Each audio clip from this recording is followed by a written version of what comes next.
Good evening, DocNation.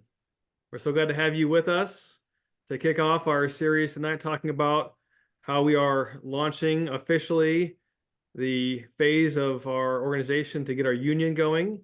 And we're going to talk specifically about some of the hurdles and the issues that doctors are facing when it comes to employers and contracts, and even using databases and surveys inappropriately as compared to how they should be. So we'll talk about some of that. We'll give you some background on unions and the history of what's happened in the industry for physician practices and the consolidation of healthcare. Surprisingly, there has been some efforts made in the past that have started and have stopped, and the interns and residents have had some success with organizing, but the practicing physicians have not gotten very far with that. So we'll touch on that some. And as always, we're open to questions. Feel free to chime in along the way into the comment section. You can submit your question there. And we're excited to talk to you about this tonight because we have the momentum, we have the support. People are reaching out to us constantly. Every week we're getting inquiries. People want to know what can they do to change the workplace, gain back control of seeing patients the way their patients should be seen. The quality of care is continuing to diminish, and patients want better, and doctors want to have more say, want to stop being in a position where they're being told what to do, and the time per patient continues to get smaller. And so that's what we're here tonight to do, is to help you with that. And so we're excited to talk to you about this, and we'll have specific things you can do at the end of our segment tonight that gives you some instructions on how to get involved.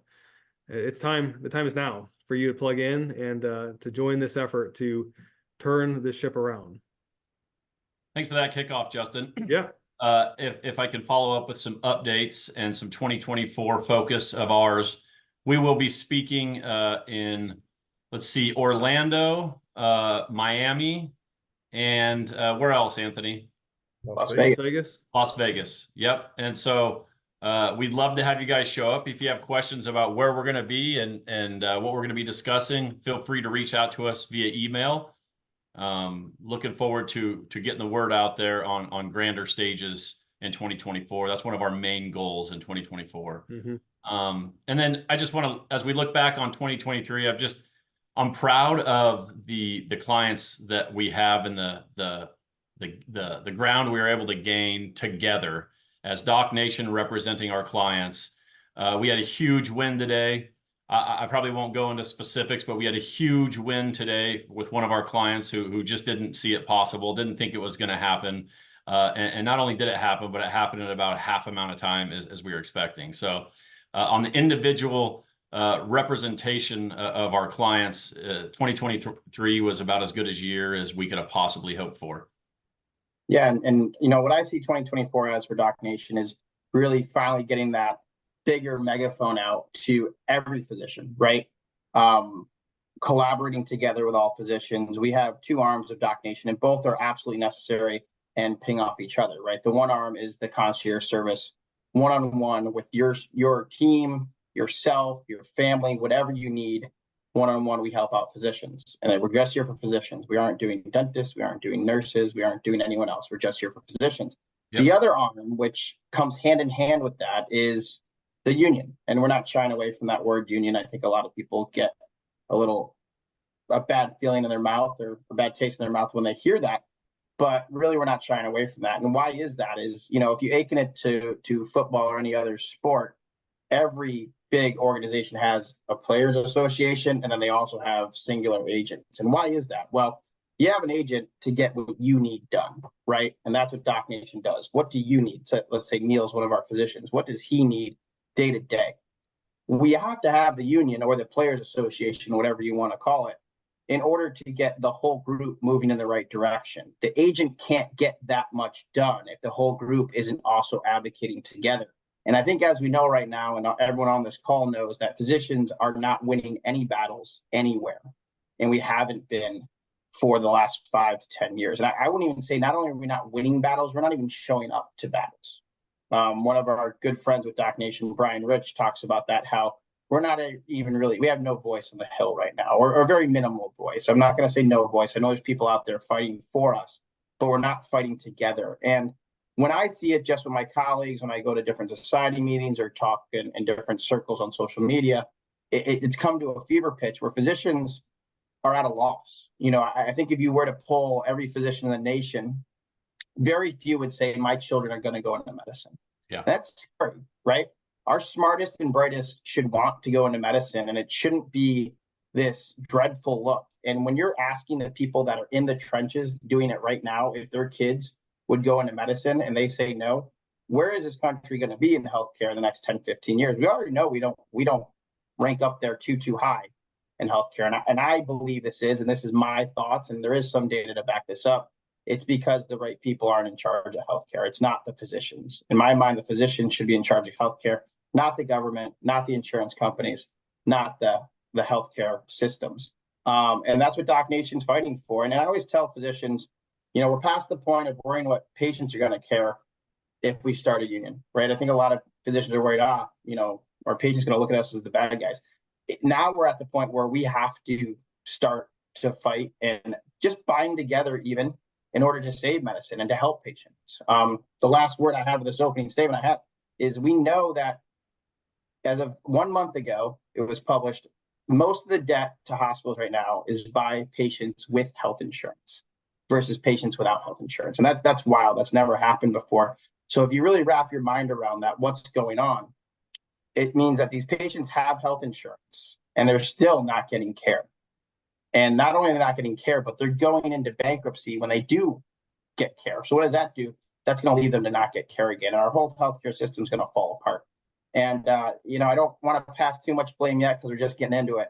But I think that the health insurance corporations, if you really look at how much money they're pulling in off the backs of sick people, it's you know, it's pretty terrifying. And physicians have to be the ones to stand up and say enough's enough. And I don't have all the answers to how we do that. I know one of the answers is binding together. That is the answer. We have to bind together and we have to make this work. So that's what we're hoping for in 2024. We hope to get a good following. You don't have to do much. You just have to raise your hand and say, I'm in. You know, we're not asking for a ton of your time. We just need support. I'm really excited. Well said, by the way. I'm really excited to hear more about the binding together and the union part of the arm. So I was happy that we're having this discussion tonight and glad to be a part of it. It's pretty easy for me to go out and visit with physicians and understand that they're having a very specific problem. Maybe they need to renegotiate their contracts with insurers. Easy, call DocNation, get them a meeting with Justin and Reed. If they need a contract review, same thing. All these things, practice startup, all the service side, that was pretty easy to get people to understand that DocNation can help. What does the union really look like? And I know we're going to get into that. Maybe we start with why. We just have the same question from the audience. So I think if Justin or Reed, you guys have been working on this for the last month, what do you guys see? What was the question? Let me look at the question. What is the union part of the arm? Exactly what Neil just asked. So I think it's perfect. Before we, to maybe unpack that a little bit, let's talk about what is a union. So we are all on the same page as far as this has been around way beyond DocNation, and there's been efforts tried. A union is an organization formed by workers who join together and use their strength to have a voice in the workplace. The workers have the ability to negotiate from a position of strength with employers over wages, benefits, workplace, health and safety, job training, other work-related issues. They also serve an important role in making sure that management acts fairly and treats its workers with respect. And then the governing body that oversees this is the National Labor Relations Board. So it's the NLRB, which is an independent federal agency that was created in 1935. So that's essentially the background. And there are many different industries that have been doing this. And to give you some context as far as who are we partnering with, we have team members, organizers in every single state ready to work with you if you are interested in getting things rolling. I think there's a lot of concern about, well, what's my employer going to do? And am I going to get in trouble? And is there a way for us to do this confidentially so that way I'm not like the only one sticking my neck out there and then getting the axe with my job or whatever else? And the answer to those things is yes. There's all kinds of ways to make sure that it is confidential until the whole group is ready to launch. And so there's a whole process with this, but the bottom line is we have access to over 1 million contacts and members through different industries that have been successful. We're talking about the types of groups that have been successful with UPS and with Budweiser and some of these large, massive companies. And so if you think that it's not possible or it's too difficult for us to do this in the healthcare sector, there are huge corporations that have very successful chapters across the country that we're partnering with to make this possible. And so you will not be on your own doing this. You have a team behind you. And that's what we're excited about, is being able to bring the business side. We are an organization that consists of physician leaders, business leaders, and a whole community that's going to get behind you to support this effort. It's really just about starting the conversation. So if you have any inkling of an interest or have questions about this, this is the opportunity where you just reach out to us and we have a short conversation and we set the groundwork. And we can even do this on a small scale. Your employer does not have to be large for us to pull this off. We can start small. It could be a 20 physician practice inside of a hospital system, something of that nature. It doesn't have to be something that's massive across state lines. And even within an employer that has multiple departments across different states, we can start with smaller groups within inside of that employer. So there's options on the table for us to be able to pursue that. Yeah, and I think that there's a great question here that I've heard probably 100 times in the last year. Isn't it illegal for physicians to unionize? It's just not. It's not true. And I've heard that before. I actually thought that myself before we started DocNation, and it's just not true. And I think whoever got that moving in the right direction did a pretty good job of scaring physicians. Any worker in the country has the right to unionize. Well, there were some antitrust laws. So here's the history. The background is that back in the day, there was a time when more physicians were independent and owned their own practices than were employed.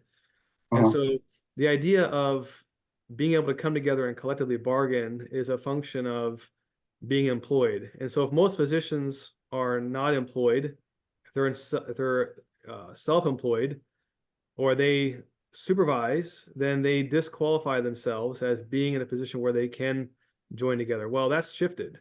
Over the years, I mean, there's talk now that like 75% of doctors the pendulum has swung, and we're now seeing that the vast majority are in the employed side of things. And so that has changed. There was an article written by David Sack, that is, and it says that doctors' unions are not a new idea. One known as the Committee of Interns and Residents, formed in the 1990s in New York due to the dangerous working conditions such as the 36-hour work shifts. Its creation followed a highly publicized medical error blamed on physician fatigue that resulted in a patient death. An ensuing lawsuit led to a change in work rules, and the union has tried to keep up the pressure to prevent unsafe work conditions from producing another such tragedy. It has grown since its inception, and in 2021, it added 5 chapters. Well, until now, doctors have been prevented from unionizing by a ruling of the National Labor Relations Board. 30 years ago, that held that doctors were ineligible to unionize because of their supervisory role. But in fact, employed physicians supervise no one. They have no say in selecting their office staff or the APRN or the PA whom they direct. The NLRB recognized this change in a ruling in April of 2022 against Piedmont Health Services, Inc. in North Carolina.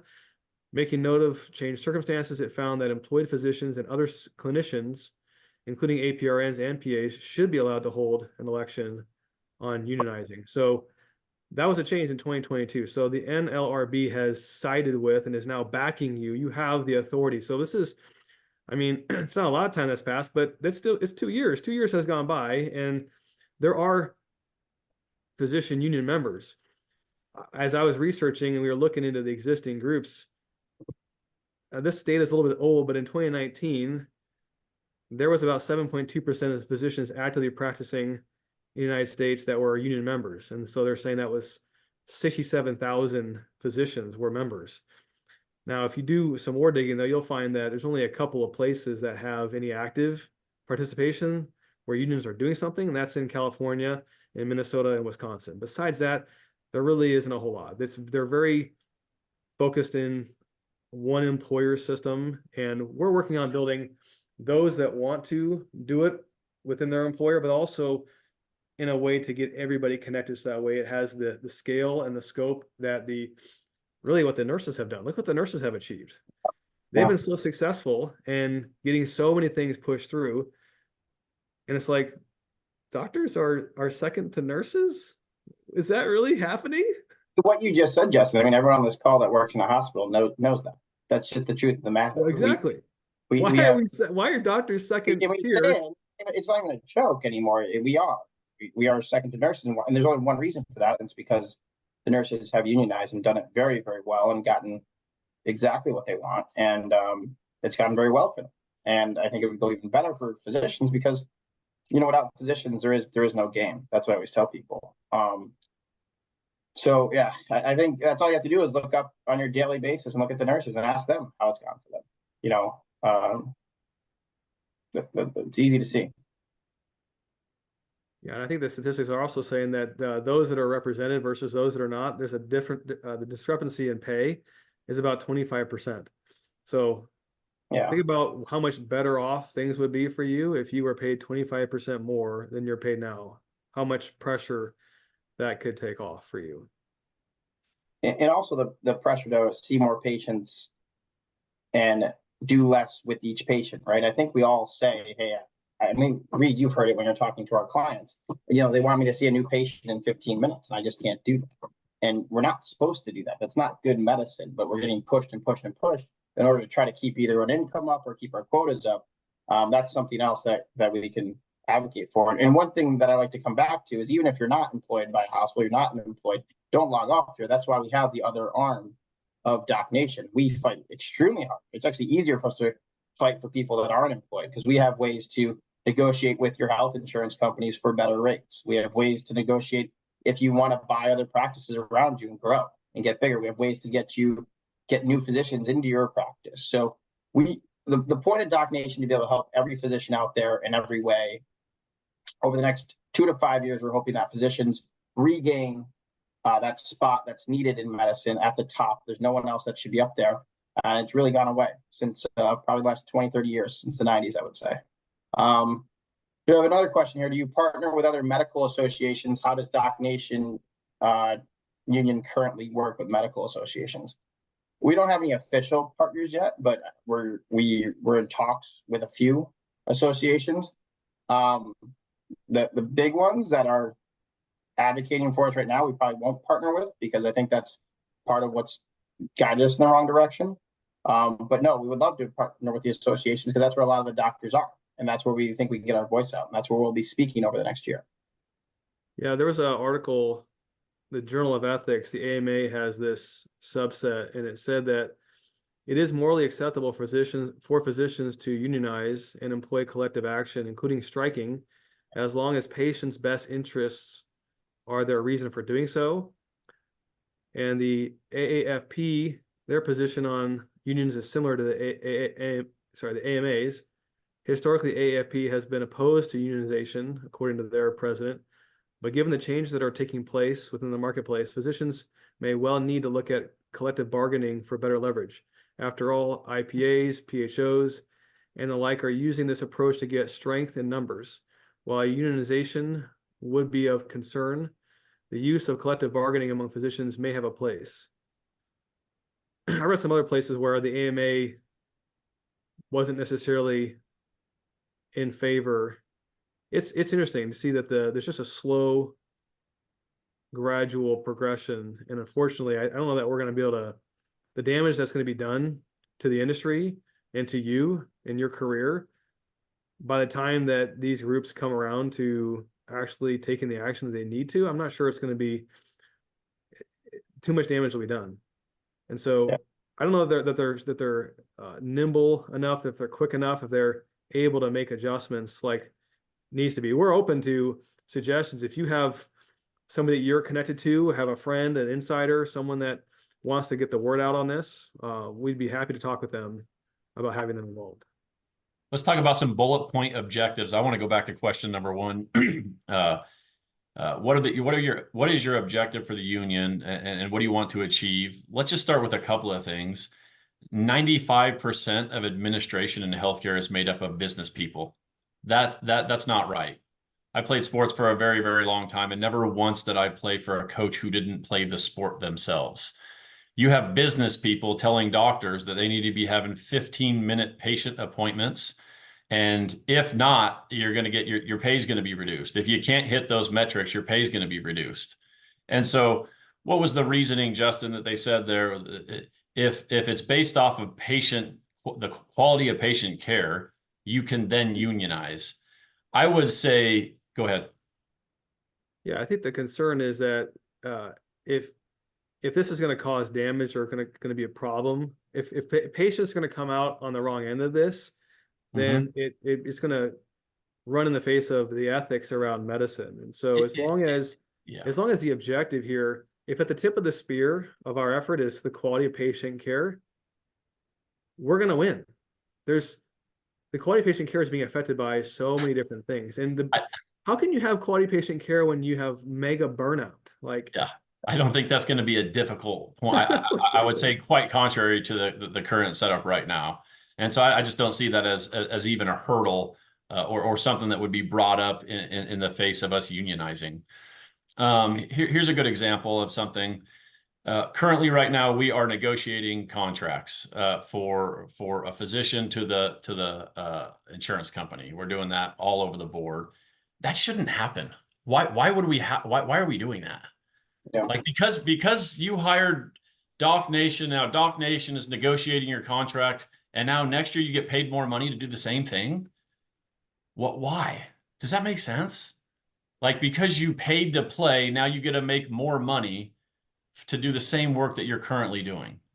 It really, it's a large part for physicians having a lack of maybe business acumen across the board, but that shouldn't be a prerequisite to be getting compensated fairly. There's something wrong with that. And so if we have a union, we would stop negotiating contracts. I mean, that just wouldn't have to happen anymore. It would be fair pay across the board.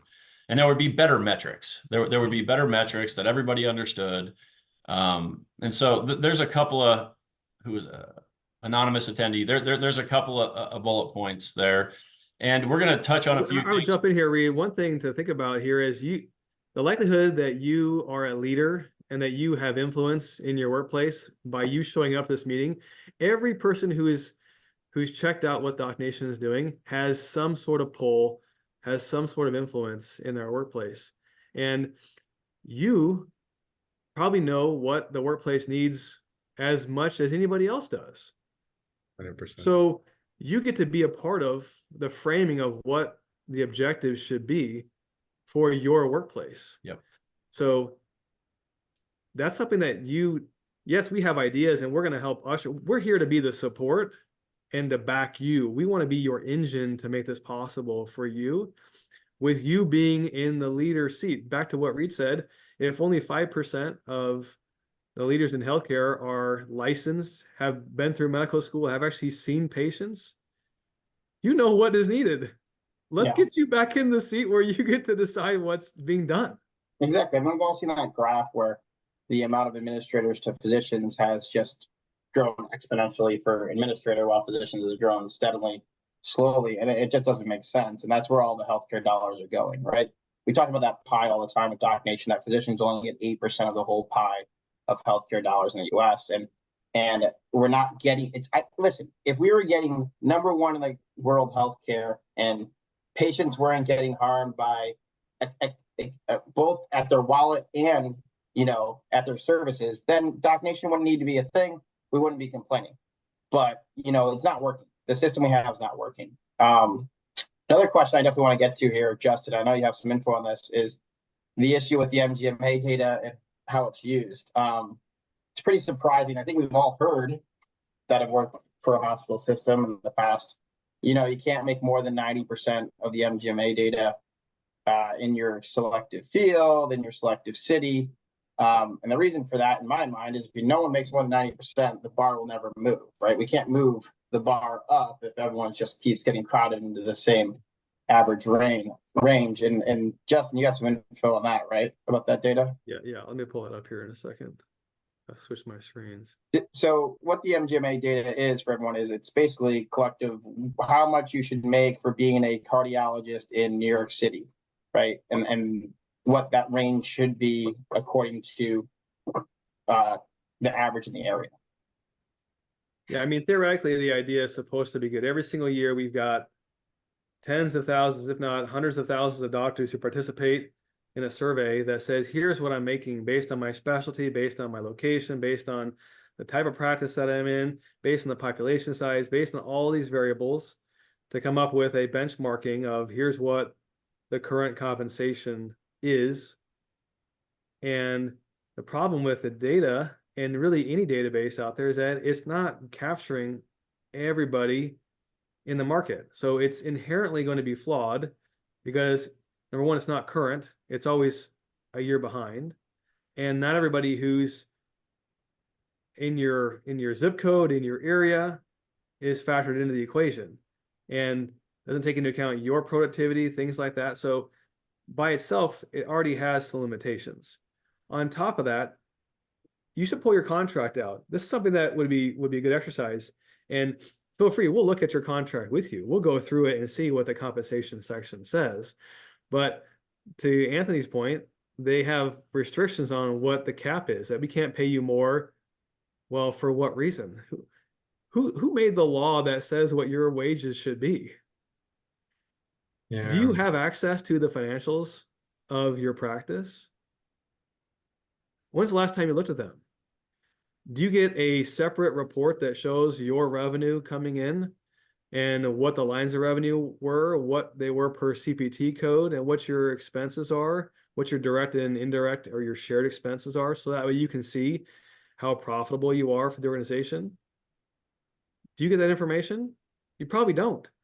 Rarely do we see that level of detail is provided. And frankly, you're not going to know how well you're contributing to the organization or if you have a healthy practice from a financial perspective unless you have that data.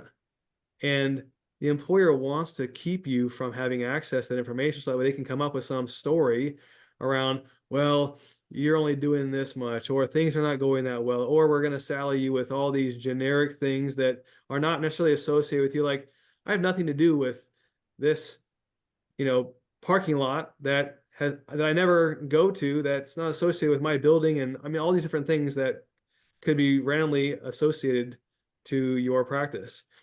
And a lot of these contracts, which is why it'd be good to have you pull it, is do they reference different databases that they use to come up with benchmarking? And some think that they're extra special when they go and they say, well, we don't just use the one, we use these two, or we use these three, or we use the average, or whatever. But they'll often cite these organizations in their databases, and we put in the subtitle of our session tonight that we were talking about MGMA. Well, what does the MGMA website say about using their database to restrict compensation?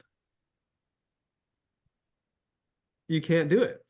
Yeah. You can go on the MGMA website right now and pull their disclosure page, which if you scroll down to number 25, it says, Wow. the information contained in the MGMA reports is presented solely for the purpose of informing readers of ranges of medical practice charges, earnings, productivity, staffing, and revenue reported by MGMA member and non-member organizations. And here's the point. These data may not be used for the purposes of limiting competition, restraining trade, or reducing or stabilizing salary or benefit levels. Oh, are you pulling it up? I think so. Yeah, whoever's put, there we go. Okay, Betsy's doing it. Okay. Yeah. So may not be used for the purposes of limiting competition, restraining trade, reducing or stabilizing salary or benefit levels. What? Reducing or stabilizing salary or benefit levels? What? It's all it's used for, right? I don't think anyone's heard of it for any other reason. I've never seen it used for any other reason. So is this group just collecting data just to have a frame of reference and that's all it's, well, maybe that's their intention and so be it. They can produce reports and share information and have members and good for them. But how are employers using this information? We can't pay you more than this because of this data. Oh, really? You're violating the terms here. It says the next sentence, such improper use is prohibited by federal and state law, antitrust laws, and will violate the antitrust compliance program established and enforced by MGMA Board of Directors. So I think I'm gonna kind of break this down a little bit because I think the union, I think you said this earlier, Dr. G, the union helps all of our individual services get stronger and helps all of our individual wins, like Reed, you were talking about, really extrapolate and across everyone. So this let me create a little clarity there. Let me create a little clarity there and you keep going. But we have individual physicians come and they sign up with us and we represent them on many, on everything to do with literally everything except for we're not going to go in and do the medicine for you. Obviously, that's obvious. But every single thing outside of that we cover. Okay. That's the individual services. That's the representation. Like you guys are the professional athletes and we're your agent. Okay. Go ahead. Yeah, that's well said. I think so. This MGMA data is being used as a ceiling where on an individual level, we could use it as a floor or obliterate it altogether. We just don't know what to ask for sometimes. Is that correct? That's correct. No one's reviewed more contracts than we have, over 1,000 a year. And so we see this all the time. We see MGMA referenced all the time. We see where the benchmarks are, and it's like the Holy Grail. Yet on their website, it says, well, you can't do that. And so it's really just debunking every conversation that we have. And so we're able to get big wins in negotiation, big wins all the time, because they look at us like, oh, they know. It's like, that's really what, oh, they know. And they know how to negotiate, and they know how things work, and they know how businesses are run. And so I don't know if we want to pick this battle. And so we win, and we win a lot. But again, that's something that we shouldn't have to do. We shouldn't have to negotiate. That's what the union is for, is to, we're still going to be here to help you with your finances, your taxes, all those things. Buy a home, sell a home, manage your practice, all those things. Those will never go away. Those will never go away. That's fair. And right, it would make sense to hire someone to help you do those things, to start a practice, to manage a practice, whatever it is. But it is not fair for us to have to negotiate against the head of a department, and it be referenced by MGMA is not the Holy Grail, right? And so what is? Then tell us what is. There is no, and so these are things that are keeping doctors. And the tough part is a lot of times we review a contract and physicians don't want to negotiate. That's the problem. That's the whole problem. It's like, well, I'm just getting started. I really don't want to create issues in this new job. And so it's like, okay, we'll take what they give us. And that's more normal than negotiating a contract. And so as long as we continue down that path, nothing's going to change. For your own personal benefit, think about the CPA, the accountant, the engineer, the attorney. Think about all the professionals that and if they work in a client-facing capacity where they have a business client or a personal client, ask them what percentage of the fees that are charged for the services that they provide, the professional service. Ask them what they charge, and then what percent of what they charge do they collect? Do they collect 7 or 8% of what they charge?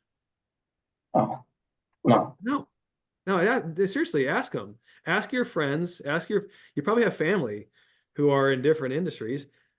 Look at their situation. Why are they getting 25, 35, maybe 50% of the revenue that they generate? Because they have a lobby. They have somebody who stands up and says, no, like, this is how it works. They are fighting for their ability to be represented fairly and to get a fair shake. And, things have changed. Things are difficult. There's so much demanding of your time, and you're having to do so many things to try to prevent risk and prevent lawsuits and different things. We understand that. That's why we're doing this, to give you the strength that you need to be able to pull this off. And literally, this is as easy as you just talking with us and getting us to start the conversation, and we'll do all the legwork. We'll connect with all the people there. It's just getting the door open. You literally can get all the credit, and we'll do all the work for you, so that way the ball just gets rolling and people start getting organized. Everybody feels like they're on an island by themselves, and they don't have the like, there aren't enough other people that are upset about this. Well, everybody we talk to is upset about it. So Yeah. It's pretty unanimous across the board. It's just there's somebody everywhere that is willing to step up. And if it's not you, that's okay. There's somebody else that we can talk with that can be more of an organizer. But then at the same time, we'll bring in all the negotiating team groups to do the collective bargaining when we get to the full scale size, ready to go and have those conversations with your employer. Let's address some. Go ahead. I was going to say we have a great question or more of a comment from a resident at Hopkins about how residents have had some good unions out there, even within their own hospitals, to get higher pay raises and help out. I think, Justin, you were talking about that, but they asked how can they help more with DocNation. For me, residents and fellows coming out are the ones that are going to be hurt the most by this, because the big thing that they have now that a lot of doctors didn't have 10, 15 years ago is that huge student loan burden. So we'd love to have new residents, new fellows stay involved with DocNation, get involved with DocNation, and help us in this push. I mean, it's basically just banding all together, getting as many hands as we can to raise their, get up in the air and say, yeah, I'm in. We need to do something. Now's the time. That's what we're looking for. Yeah, And then the second question, I think. Okay. Go ahead. Well, I was gonna say, I came across something that residents surprisingly have led several strikes over the last 30 years.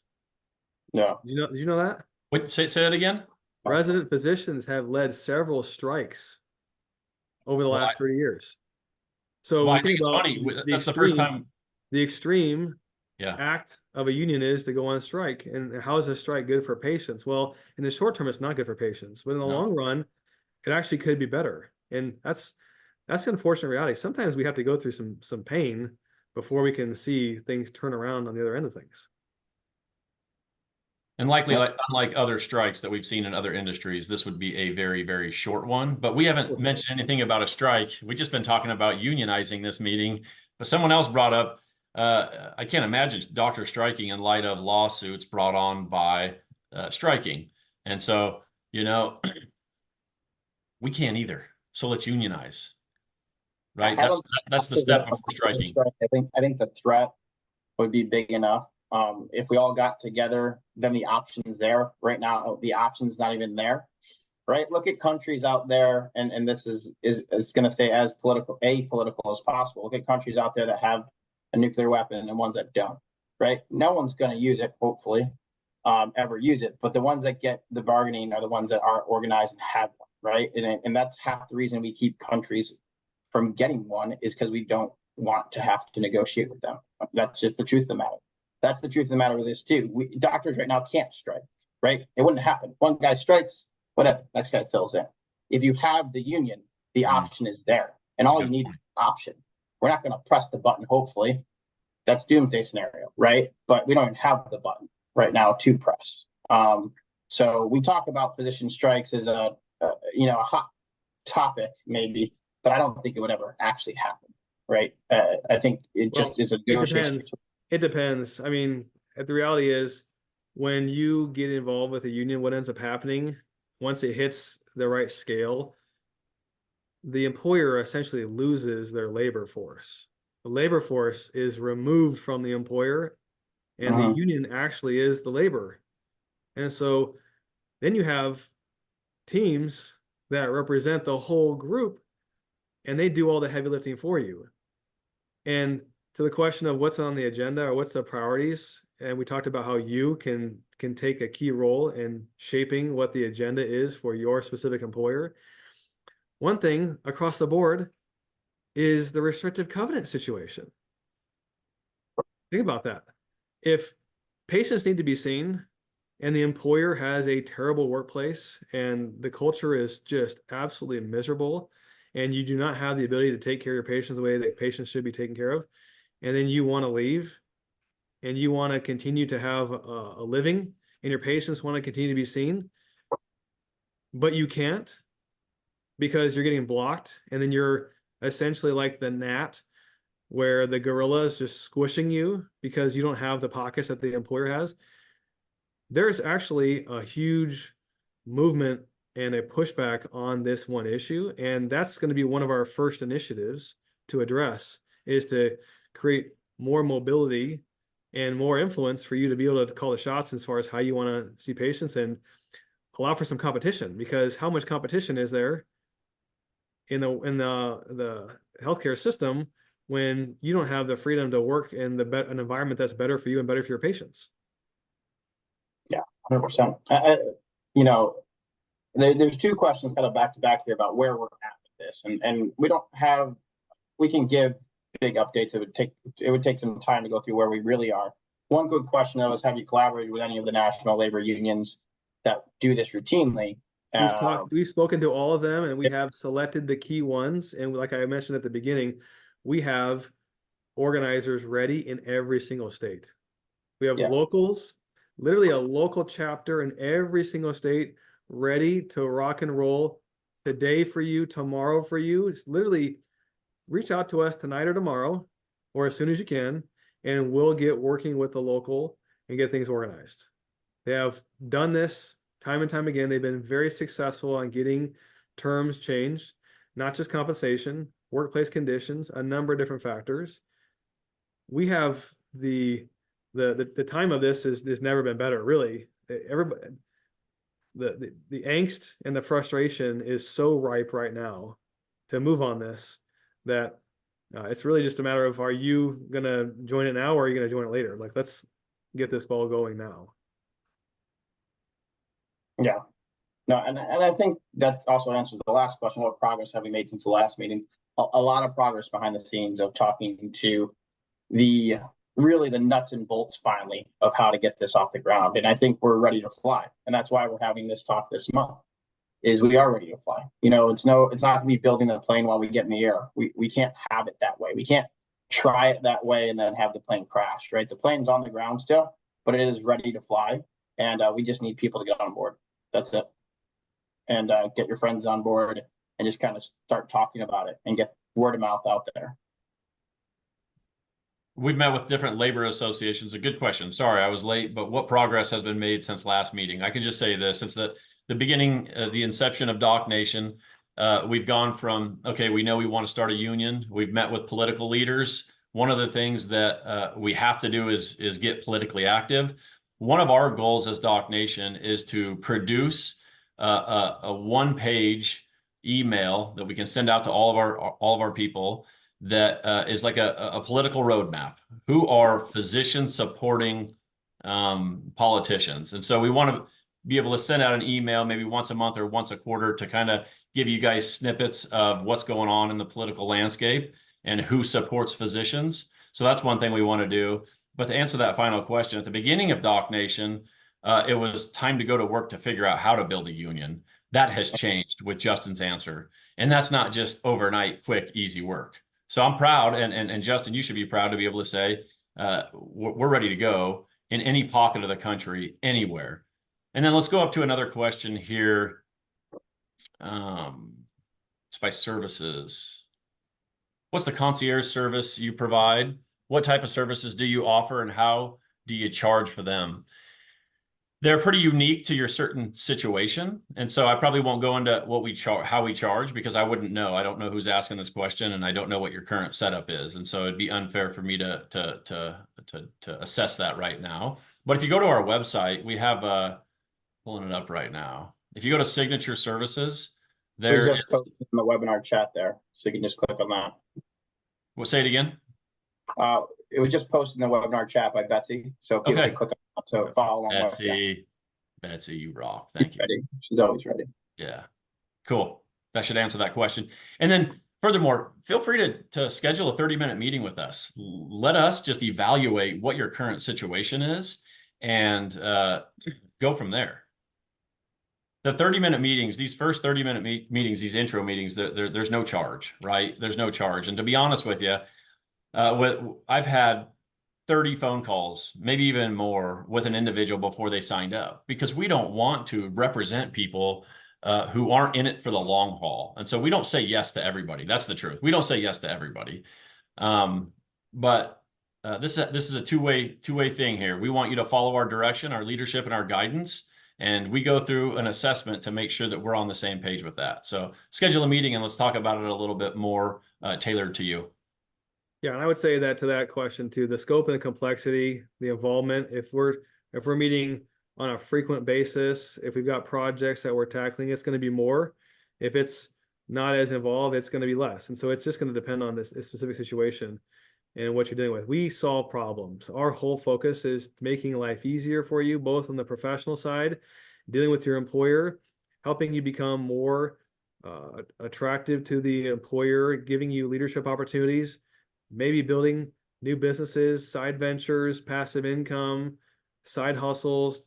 If you've got other things you want to create, giving you building your brand, whatever you may need to get more influence in your workplace, or if you want to go do something independently, or if you even have your own independent practice and you're looking for ways to create more efficiency, you've got issues with vendors, like we'll go tackle and work through and have some tough conversations and really be able to serve in a way where you probably have thought about how much life would be better if there was 2 of you or 3 of you. Like if I only had more of one of myself, like what could you do?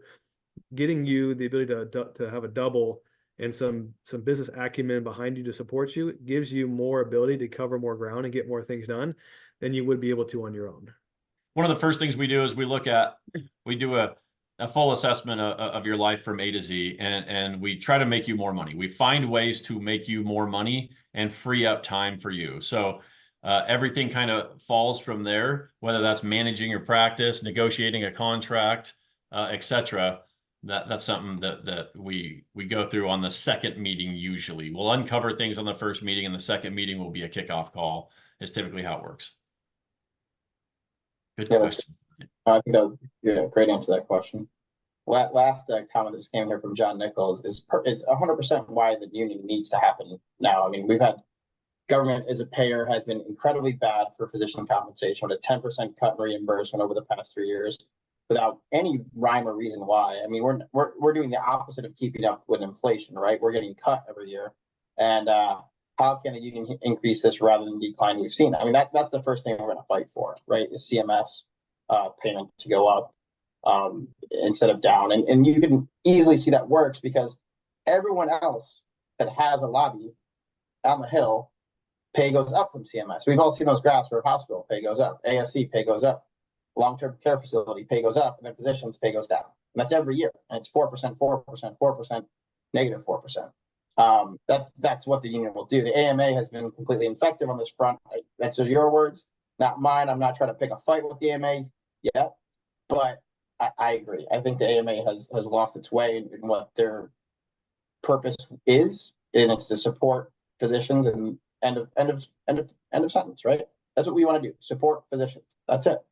Period. We don't want this to get political at all. I feel like the AMA has gotten very political with things outside of supporting physicians. And hopefully we can just support physicians and do what we need to make physicians' lives better. And in turn, 1, save medicine, 2, make patients' lives better and make healthcare in America back to what it used to be. That is the goal. It's short and simple. That's the goal. The question above it, I don't know if maybe you guys want to take that. Emergency medicine practitioners, we've helped some ER docs a lot, actually. The ER docs actually band together pretty well. I think they'll actually be the first ones, knowing ER docs, to kind of come running out with the pitchforks. And there are a lot of big groups of ER docs. The VA, I don't think we've really talked to the VA yet, have we, guys? But the statement's true. It's run by the nurses. The VA is. Have we connected with anyone at the VA yet? No, not yet. Yeah, that's a tougher road to handle because you're really employed by the federal government. I don't know I don't know what the laws are there or the rules are there with that. But that's something that DocNation is going to look into and see what we can do. 100%. This last question is really, I want you to touch on this one, Reed, if you would. Read.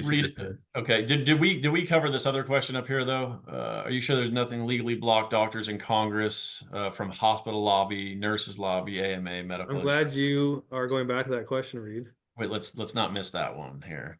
I So, missed it. do you see it? Are you Yeah. sure nothing can legally block doctors in Congress from hospital lobby, nurses lobby, AMA, medical insurance companies? So let's just start with this. These are going to be decisions made, right? When you start a union, you have to come together because decisions have to be made to change the current direction that things are going. So this is going to get political. That's why I say that we're going to be publishing a political roadmap for you guys to be able to vote for pro-physician politicians. So that's one of our to-dos that you guys should see probably in the next month or two. The answer is no. I mean, do you guys have a better answer? With Justin, what do you? Well, yeah, I was just going to say that as we talk to the largest and most influential union organizations that have been successful time and time again in all kinds of industries, we've already had all these conversations. We've been through legal with them. There is nothing to stop. You are a perfect industry, a perfect candidate to be involved in this. Yes, we're going to go up against a lobby. Yes, it's going to be a battle, but all it takes is a little bit of momentum in your workplace. And then another one, and another one. This will catch on like fire. There will be a magnet force behind this that once a few get going, more will want to get involved. It just takes a little bit of courage, sharing some courage for courage to start moving people to take the action that they need. And at the end of the day, we've been talking about this earlier, this is going to benefit patients. Like, patient quality of care has been doing nothing but go down. So at the beginning of you our might feel search, like this may feel like you're being selfish by taking this sort of approach as if this is only for doctors' benefit. No, actually, at the end of the day, it will trickle all the way through to the patient care side of things. at the beginning of us looking to start this union and obviously not recreate the wheel, we humbly looked for groups that had done it before us. And guess where it started? Guess who we started talking to? First meeting, a politician who said, awesome, love it. It's about time. Let me help you. Here it is. And that individual made it very easy, introduced us to many, many people. And politicians, they want to have success. So this gains enough. Politicians are going to join in and say, I want my name on that some fashion. How do we help? And so that's going to take off like wildfire. And then let's end with answering this last. How much is membership dues? But we got the one up above that. I want to get to. Yeah. Membership dues. I think we touched on that, right? No, I don't remember us talking about that. Yeah. It's $500. Go ahead, Neil. No, this is the question. Says that's a lot of problems that you can solve. How do you have expertise to solve all aspects of the problems through your concierge service? A tax problem is different from a practice problem versus legal troubles. This is a great question. I think That's it's right. We've been. I want to answer this question because my idea of DocNation, when I had it in my head, was how the heck do we do all this, right? Like, and I've talked to NFL agents and everything, and then I met you guys, and I think people don't realize DocNation in its form has been around for 2.5 years now, 2 years now. But what you guys have been doing for physicians has been around for 15, 20 years. So there's a huge engine behind DocNation. Let's just get a little personal here. Anthony, you're saying you guys, and everyone's like, okay, so who's you, which one, which guys? Justin and I have been serving physicians for over 15 years, in all of these categories, And so when I said earlier that we review over 1,000 contracts a year, I'm serious. We see contracts, we know contracts. And so we built a company a long time ago. And these companies, they work together on your behalf. And so we have a number of different employees who step up to help, but we have, this isn't just a 2.5-year-old company coming to the table saying we can do this, this, and this. We've been at this for a very, very, very long time. We have And you guys leaders in, have answered every problem. we have It's leaders very- in 25 different industries that will come in as specialists. We are the captain to lead the team to handle all these different areas. Think about us as if we're like the primary care doctor, and we bring in the subspecialists, all the different subspecialties as needed for the specific, if it's tax or legal or some other, even like a financial issue, we'll bring in those people to handle those specific problems. Yep. And would love to talk a little bit more about that one-on-one. That's something we go through on the first meeting is we get people on the first meeting and they got 3 or 4 things they need help with. And sometimes Jess and I look at each other and we're like, awesome, those are good things. But we're going to start with some things, some questions that you didn't know you needed to ask. And we're going to uncover other things. And so we love taking intro calls, right? It's a no pressure intro call. It's education. DocNation was formed to ultimately start a union, but we needed to provide services to get to a sustainable place where we can take money and go lobby, and we can get in front of politicians because decisions have to be made and they have to be made from the top. Let me tell you this right now. There will be no union without politicians. And I don't like it. I'm not huge. I'm not a giant pro-union guy, and I'm not big into politics. But guess what? That's a path that has to be taken for the most important group in this country. Medicine is in decline, and we're looking to change that. Have we missed any questions? 2 more rolled in, and we're at that hour mark. But I think we should. They're both great questions. The Let's do membership it. is I mean, it's currently $500 for a year to just join the union part of it. But that will. Yeah, so let's back up a second. So the advocacy membership side is 500. Yeah, The signature services is based on your specific situation. exactly. The union piece of it, it will be a different structure where locally you will be a part of a separate dues piece, which we will work with you and your group to make available. So there's going to be a few different pieces there that you'll plug into.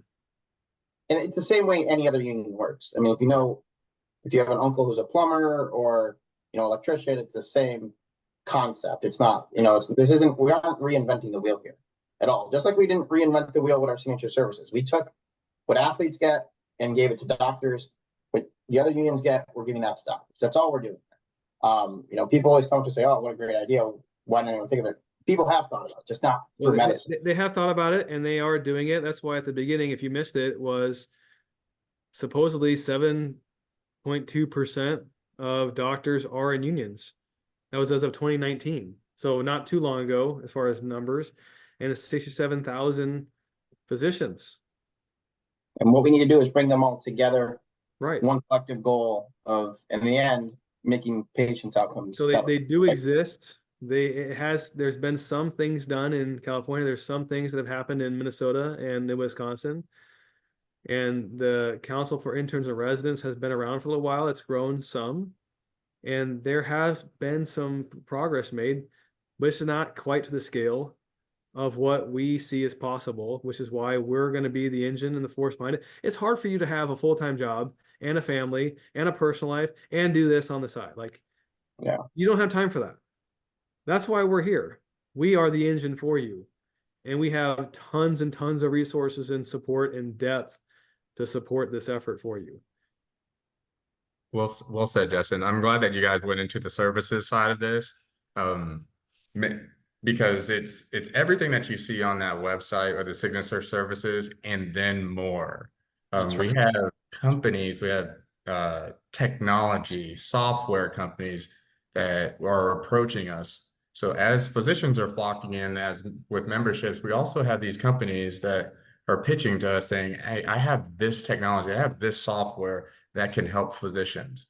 And so this I didn't really anticipate, Justin, but I like having the conversations that we're having with these companies that are what I would call very pro-physician, trying to make physicians' lives better. Because what G said earlier, Dr. Jafrida, you said without the physician, there is no game. Right. That always sticks with me. What happens if the players stop playing? You guys heard what happened to Russell Wilson this past year. The Denver Broncos called him and said, "Hey, waive your injury guarantee right in your contract." And he's like, "What?" So that means if he gets injured, he doesn't get paid. He's the most overpaid player in the NFL. But he signed it. They negotiated it. He signed it, and it's good. Now they're asking him, no. So the association steps in and says, Came out and "Yep." said, yeah, The Players exactly. Association steps in and says, "That's illegal. No more communication, or you'll be fined." And Yeah. so that's exactly what we're looking to do here. And it has to connect with me with sports. It's the same thing here. There's a last question here, comment. In other words, wait, no, there's some underneath. Why aren't physicians jumping into this? They are. 2023 was way better than we expected at DocNation. That's the truth. They are, but we need more, a lot more. This needs to be a coast-to-coast thing. And we don't have to have every single physician. We're not saying that. But we have to have people understanding the landscape of medicine, politics, a number of different things. We have to be on the same page to get these things done. Well, I think why are the ones that are not getting involved? Well, it's probably because they don't know that they can. And so we're working to get the word out. Number two is they're afraid. They're I afraid. call it Stockholm syndrome, right? You either fall in love or you're afraid of your captor, and we don't want to rock the boat at all, right? We don't want to rock the boat. We have these non-competes that are ridiculous.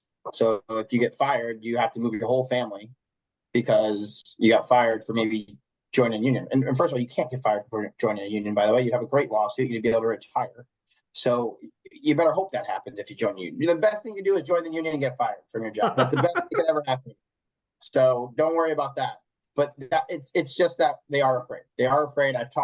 We have doctors that log into these webinars anonymously with a non-work email because, and I don't blame them. I'm not trying to call anyone out. It's just, that's where we've gotten in medicine, where the physician is under here and everyone else is up here, and we are worked, and it's got to change. It's got to totally flip. And I think medicine will be better off for it. And that's our marching line. Our marching charge is save medicine, get it back to where it needs to be, put the physician back on top, and put the physician in charge. The last comment, I just want to thank Mike for his communication throughout this. Mike, I'd love to meet you. If you would schedule a 30-minute meeting, let's talk a little bit more. We have town halls periodically, and we let everybody know when the town halls are. But just like we didn't try to recreate the union, nor the representation of an athlete, physician replaces the athlete in this scenario. We're not above. We need help. We want to hear from you. We want to know how many people in your area are like-minded, and we need to band together. And so, love to meet you, Mike. Appreciate your comments, but that, I would say, encapsulates this entire discussion tonight. A few brave individual doctors or groups hiring you to get better contracts will not float their colleagues' boats. Most docs are politically inert, frightened of hospitals and insurers. Like, wait, that's so true, but frightened of hospitals and insurers. That alone, that's sickening. The people that's sickening, right? We need a true union, or hospitals will divide and conquer and win as always, because hospitals are That's what they're dividing doing and conquering right now. And it's going to get worse and worse and worse. And whether it's DocNation or a different group in 5 or 10 or 15 years, a union will be formed. That's going to happen. That's going to happen no matter what. It has to. 10% CMS cuts in the last. Dies. I mean, when you have your best and brightest people in college being told not to go into medicine, the field will fail, right? And if the field fails, either change course now or we go to the point of failure. Those are the two options, right? The course we're on does not end up 10 and 15 years from now in good medicine in the United States. That's just the answer to all of this. I mean, you look at Canada, the course they're on, patients can't get care for 3 years up there for an elective surgery.